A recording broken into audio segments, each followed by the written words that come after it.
Taxi vlog 199. It is the 3rd of April. I had only one April Fool joke pulled on me, and it wasn't a big one. I had called the customer to come out of the house. They didn't answer their phone, and then while we were driving, the guy called me and my phone rang, and he said, "I wonder who it is I'm calling," and it was mine. And I said, "Don't call me. You should have answered your phone when I called you the first time."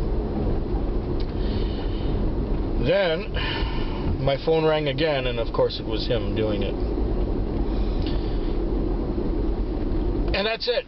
April Fool's was a non-event. I'm glad. Last week, before April Fool's, last week the Monday and the Tuesday turned out to be,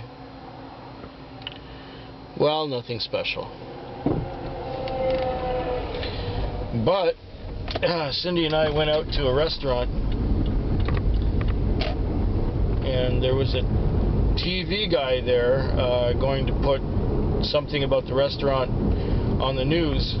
But this is almost a week ago, so it's old news by now. We missed the TV broadcast because we went and did some groceries. And by the time we got home around 11, but we were putting the groceries away, and we just didn't turn on the TV. So we didn't see ourselves in the news. What it was is that 1/4 of the meal, of all the meals in a number of restaurants, were being donated to AIDS research. And so Cindy just looked online to find out what restaurants were participating in this deal, and she found this Polish place that we'd never heard of before. And so we went there, and we were very, well, it's Polish food, so it's high on carbs, high on it's a lot of calories. It was good, very good.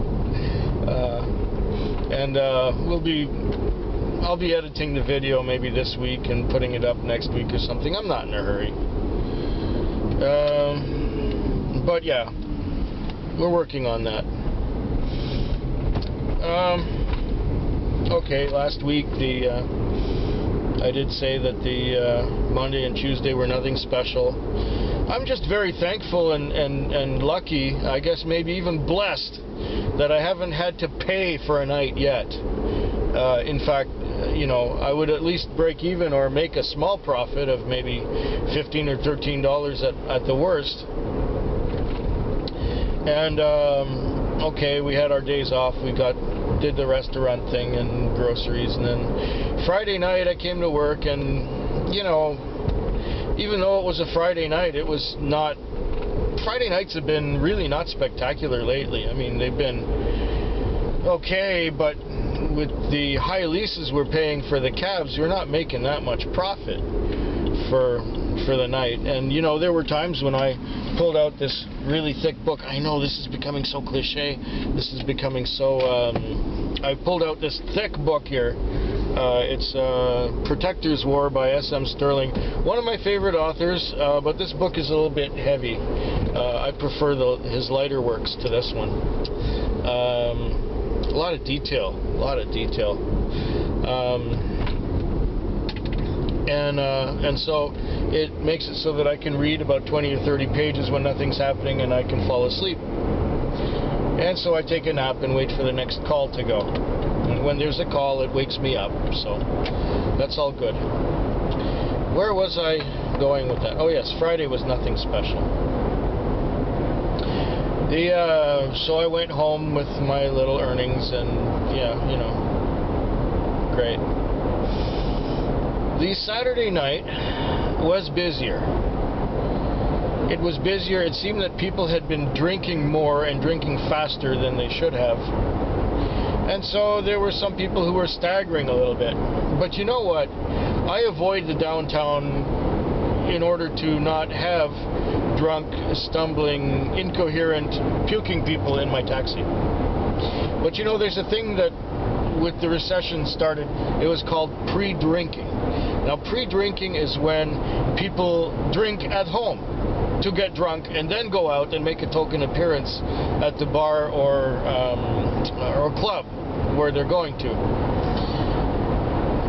And so there were these boys who did a whole bunch of drinking, and they were, well, you know, they were feeling no pain, and I was taking them downtown at around 11:30. Actually, it was a little earlier, maybe quarter after 11 Saturday night.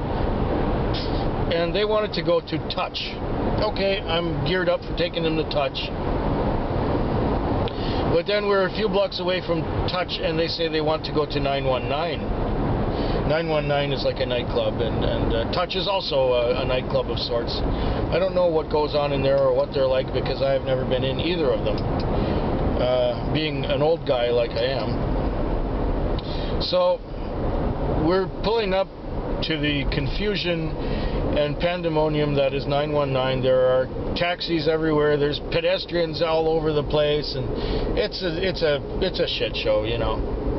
And we're just there, and we're pulling up to the place, but I want to pull around the corner to drop these boys off because there's no place to pull over. And there's no place to double park, and you're blocking traffic, and I didn't want to do that.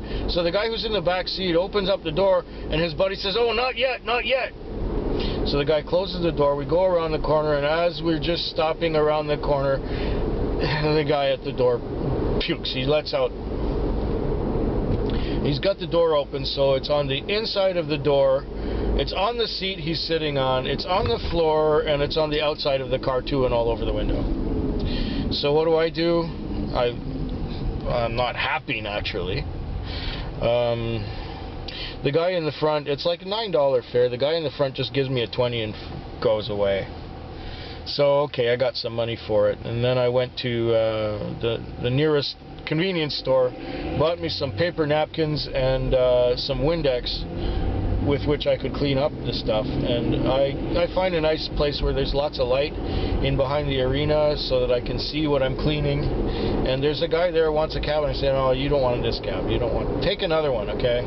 I'm busy cleaning up this mess that somebody puked in there." So the next couple hours after that, we're not really busy. It wasn't really happening that much. I did a couple of fares here and there, and then I got one, a long one, out of town towards the Western Communities. And on the way out, well, the girl was looking kind of green when she got in, and the boy was, he looked all right. He looked like he was not having any problems, but the girl was quite drunk, and she was sitting in the back. And she says, "How long till we get home?" He says, "Oh, only about 5 minutes." And she says, "Really? Because I got to puke right now." You should have seen how fast I pulled over to the curb. He got out the door, opened up her door, and she rolfed on the pavement. Perfect, because I didn't want to do that twice.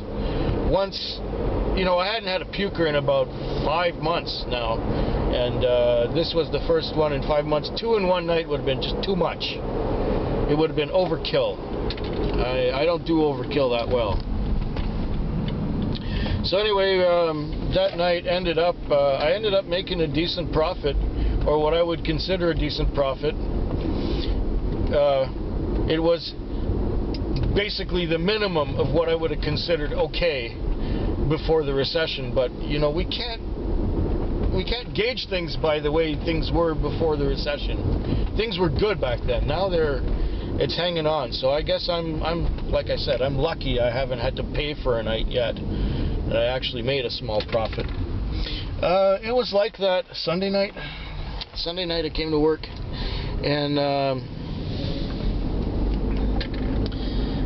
it worked out that I had my lease and fuel together by 12:30 in the morning. Well, you know, just after midnight. And so I thought I would sit down and watch some YouTube videos, and I sat down in one spot for 2 hours, and nothing happened in that zone. I was first in the zone, no calls, nothing. So I thought, well, I'll go back to my familiar part of town where I like to work usually. I went there, and another hour went by, and I finished looking at all the YouTube videos. And then I found a nice quiet spot where I could recline my seat and fall asleep. Couldn't believe it. 3 hours without a call. Between 12:30 and 3:30. And then I went to sleep. I got a 4 o'clock time call that went out to the airport, most thankfully for $55. And that $55 was my entire profit for Sunday night. Whew. Very close. Very, very, very close. So I actually made a little profit Sunday night. Now Monday night, which was last night, I came out and it was very much the same. I did okay until, well, it was slow. I had a couple of fares, and then I had one long fare, which would have been a long fare. It was a pre-arranged thing with HandyDart, which is like those handicap vans that go around, but if they can't do the job, they call us. And so I got sent on this job that would have been like a $25, $30 fare, and the old guy wasn't there. He wasn't anywhere near where he was supposed to be. I couldn't find him. He was probably never there to begin with. But these things were arranged in advance, so it's like, okay, the guy has a meeting at the old folks center, so he goes to, you know, they pick him up, take him to the old folks center, and then they take him back. But maybe, well, he wasn't there. I could not find him. He was not there. He was not at the old folks meeting. So I got my $5 dismissal, and I was kind of hurting. But then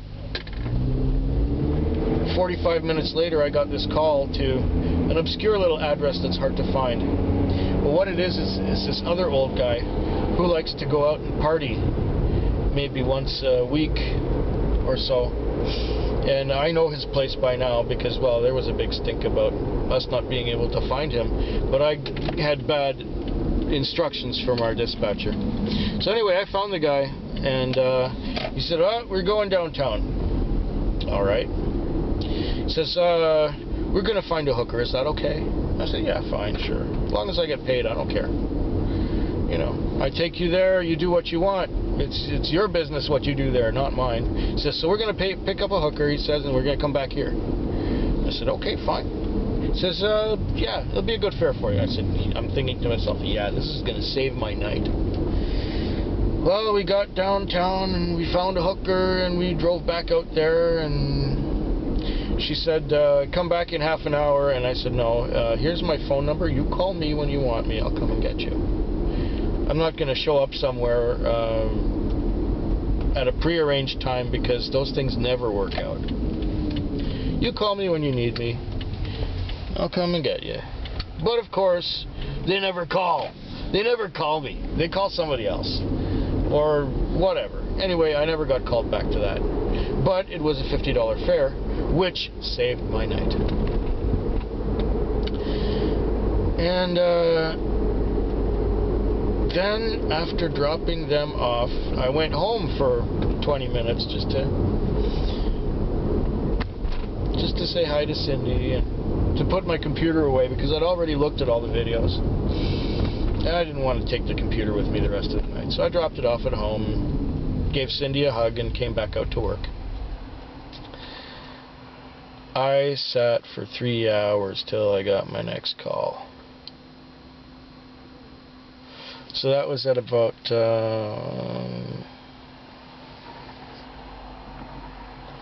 I sat till 3 o'clock, or from 11:30 till 2:30, and then at 2:30 I started getting a bit of business. I am so thankful. Okay, I didn't have no airporter, but I had a few fares here and there between 2:30 and 6 in the morning, and so I made a whole $35 profit. I brought home $35. So for Sunday and Monday, I got $85. That's enough to take Cindy to dinner and to maybe have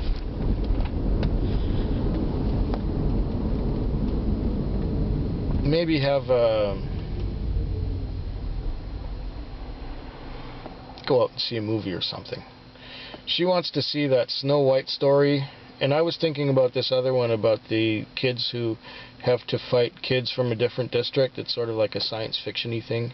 I forget what it's called, but I saw the previews. So I mean, either one is okay. Either one of these movies would be entertaining. I wouldn't mind either way, but I would still prefer the science fiction-y one. And let's hope the policeman doesn't look in his rearview mirror, because I got my lights on here and the camera on the mirror. No, he didn't look. He didn't see. He didn't spot the details. Good. I was a little nervous there. I don't need to attract any police attention, especially when I'm driving around town, around in circles around the block. I should book in. There. Now maybe I'll get a call. Duh.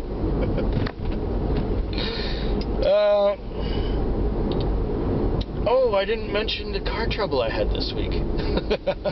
Came to work on Friday night. And you know, you get in these cars and it's got an off-on switch on the dashboard. And so you push the button and lights are supposed to come on and things are supposed to start up. But it didn't happen. So I had to grab my car and boost it with my car to get the battery going.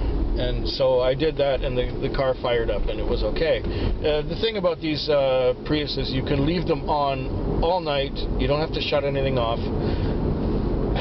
You don't have to start them and stop them and start them and stop them. They do that automatically. And just the only thing is, when the battery is gone like that, you gotta keep them on all night. Because if you shut them off, you may have to boost yourself again. So, you know, I had to go to the restroom a couple hours after the beginning of my shift, on Friday night that is, and I had to leave the car on outside the gas station while I went to relieve myself. That worked out okay, nobody touched it, everything was good. So, I'm thinking, okay, the day shift guy probably complained, and they got the car fixed with a new battery. Nope, it was dead again on Saturday night, so I had to boost it again. And I figured, surely the day shift driver is going to say something for the next day.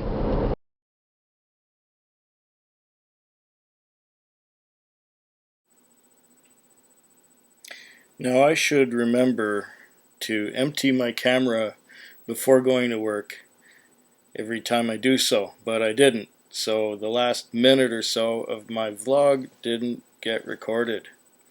Essentially what happened was Saturday night, or actually Sunday night, I came to work and the taxi was dead again. So I went and opened up the hood and grabbed my car and went to boost it, and the owner saw me doing this. And so he promptly came along and showed me how to boost the taxi, as if I didn't know, because I had done it 2 days in a row already. So yeah, he showed me how to do it, and we got it going. And then he said, I will put a new battery in this thing first thing in the morning. And you know what? The next shift, it worked fine. And the shift after that too. So yeah, he fixed it right away. That was a very good thing. Now I would be saying hope yours is better than mine, and thanks, good night at this point.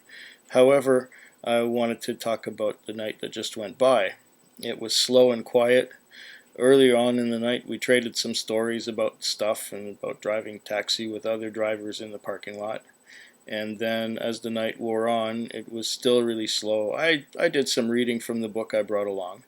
And then by the time it was 4:30 in the morning, I had my lease and fuel expenses made. So I broke even, and you know, I was very thankful and happy that I did break even. Then, you know, about half an hour before I would have called it quits, at 5:15 I got a time call to go to the girls' school at St. Margaret's and pick up someone and take her out to the airport. So the night ended out okay. I ended up bringing home $45. Now that doesn't sound like much considering I was out there for 10 hours and brought home $45. But I look at it this way. It was the first week of the month, and it being the first week of the month, it was slow because people had just paid their rent. So the rest of the weeks of the month should work out better than this week did.